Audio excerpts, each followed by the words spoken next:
Zepto পৃথিবীর সবচেয়ে boring মিষ্টিকেও এক দারুণ ভাইরাল মার্কেটিং ক্যাম্পেইনে বদলে ফেলল।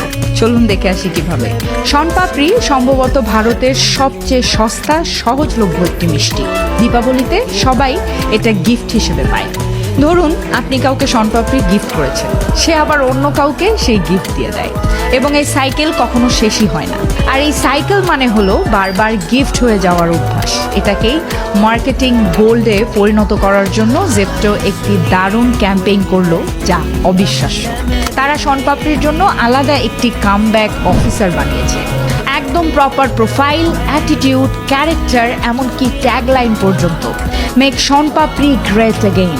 তারপর পুরো দীপাবলি সিজন জুড়ে তারা সোশ্যাল মিডিয়ায় হিউমার ভরা কন্টেন্ট রোল আউট করতে শুরু করলো, যেখানে শনপাপড়ি নিজেই নিজের কামব্যাক স্টোরি বলছে। সে বলছে, আমি বোরিং নই, তোমরাই আমাকে ঠিক মতো বুঝতে পারো না। আর এই ক্যাম্পেইনের ইম্প্যাক্ট 800+ মিলিয়ন ইমপ্রেশন, এঙ্গেজমেন্ট বেড়েছে 74%, অ্যাডস অফ 2024-এ হাফ অফ ফেম অ্যাওয়ার্ড পর্যন্ত তারা পেয়েছে। আর এখান থেকে মার্কেটিং শেখার কিছু জিনিস হলো কালচারাল কনভারসেশন।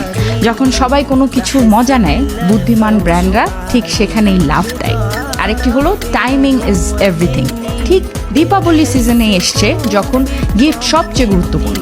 তারপর হলো shareable content, organic virality. Content ভালো হলে মানুষ নিজেরাই মার্কেটার হয়ে যায়। People become marketers for free. কি দারুণ একটা জিনিয়াস মার্কেটিং স্টোরি, তাই না?